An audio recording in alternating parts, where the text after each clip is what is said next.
Flow control in Java directs the flow of execution in your programs.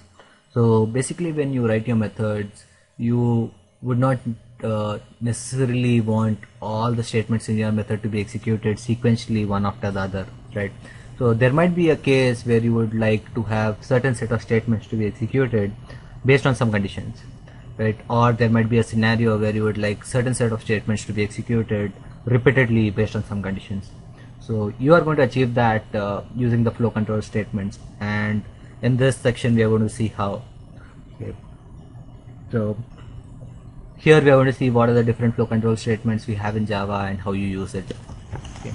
So I've got a table with two columns. The first column is nothing but the syntax of the statement, and the second column is the example where we are going to see how you actually code that in your programs. The first flow control statement I have is if else. So basically the if statement is going to check for a particular condition, and if that condition is true, it's going to execute certain set of statements, else it's going to execute certain other set of statements, right? So if you see the syntax here, I have if condition 1 is true, executes certain set of statements, else if condition 2 is true, execute some other set of statements, else if none of the above are true, execute certain set of statements. Okay, so here I've got only one else if given here, but in reality you can have a number of else if statements in between the if and else, right? So what are the valid combinations I can have with this else if else if conditions? So there are only two rules to it. One is the if condition has to be the first statement in this block, if else blocks, and if at all you have an else statement, it's got to be the last statement in the block. So if you can write any combination of if else blocks which abide to these two rules, you're going to have a syntax free code without any errors. Okay, so let's have a look at the example here. We have an integer a whose value is 10, and here we are doing a check. If a is less than 10, print some statement, else if a is greater than 10, print some other statement, else print some statement. Okay, so since value of a is neither greater than 10 nor greater than 10, it's equal to 10, so it's going to go into the else block, and it's going to print whatever is there in this else block. So it's going to print equal to 10, so that's going to be our result out. Okay, alright, now switch. So basically in switch it's somewhat similar to the if statement, right? So you give a value in the switch statement, okay, and what you have in case is basically a list of potential results to the value, right? So say for example, if the value matches case A, then these statements are going to be executed, else if the value matches case B, then this set of statements is going to be executed. Similarly, you have a default which is very similar to else. So if none of the above are true, it's going to execute the default, right? So one thing to note here is in switch you can only have integers, only numbers, so you can't have strings in these switch statements. Okay, so taking an example, the same thing as earlier, int a is 10.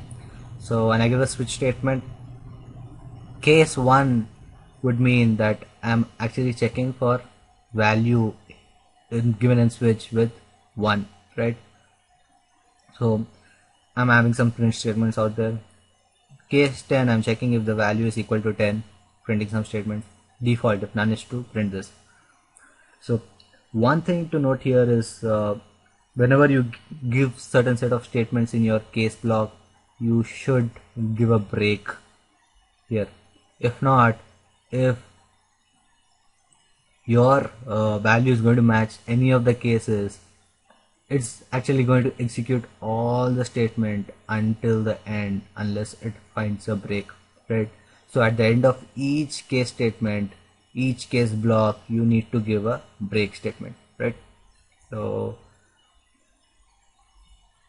that's about switch. So one more difference between the if and switch is basically in if you can check for different kind of conditions, whereas in switch you can only check for equality condition. You can only check if the value of a is equal to 1 or is equal to 10. So you can't check here if the value of a is greater than 10, something like that, right? Okay, next, do while and while. So now if you want to execute certain set of statements repeatedly, okay, you go for do while, you can also go for while, and you can also go for loop, which we will be talking in the next slide. Okay, so what's the difference between do while and while? They are basically almost the same.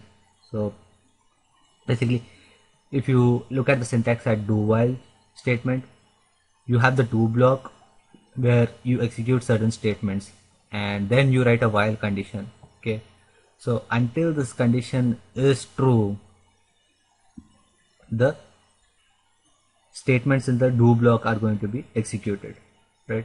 So if you look at the example, int I is equal to 0, do system.out.println in do, right, I plus plus, while I is less than 10.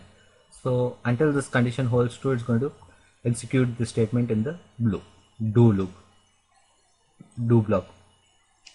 So what it's going to print? It's going to print in do 11 times, because this statement is going to hold true for 11 times.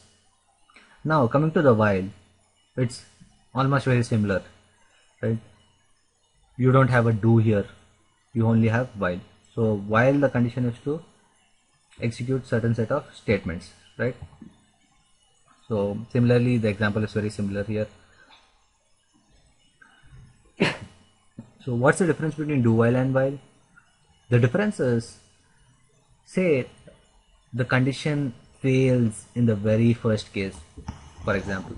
Now let's take an example where I is 10 and not 0. Okay, what would happen? Say I is 10 not 0, okay, initially. So when you do a do while, it's going to print in do first, and it's going to check while I is less than 10. No, it's false, I is not less than 10. So it's going to come out of the loop. So it's going to print this in do one time, right?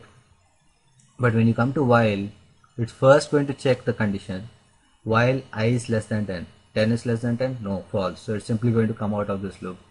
So if there is no condition matched, if there is not even a single match in a do while, the statements execute at least once. So you're sure that even though there's no match, it's going to execute at least once.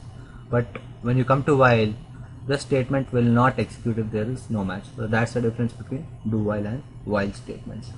The for loop again is used for the same reasons you use a while loop, to execute a certain set of statements repeatedly based on some conditions, right? So if you have a look at the syntax here for the for loop, so the first statement basically has three things in it.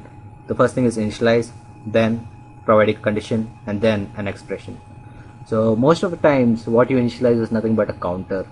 So say for example, I want to execute a certain set of statements a number of times, right? 10 number of times. So I'll have to have a counter so that I can keep track of the number of times the statements are being executed.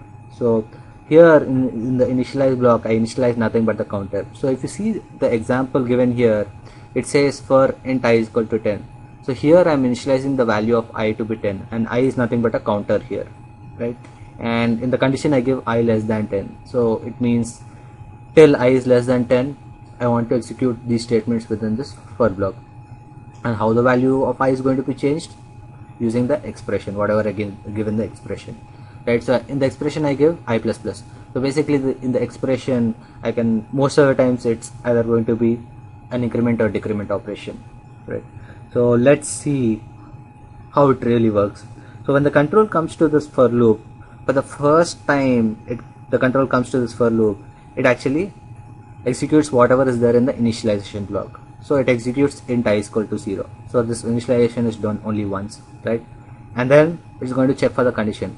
I is less than 10? Yes, because I is 0, it's less than 10. Now if the condition is matched, it goes into the for loop and it executes whatever is there in this loop, right? Whatever is there within this for statement. So it executes this system.out.println in for. Then again it goes back here and what it does now is it executes whatever is there in the expression. So in the expression what I have I plus plus, so it's going to increment the value of I to 1 now, right? And then it's again going to check for the value of I for this condition. So it's going to do this every time until this condition becomes false.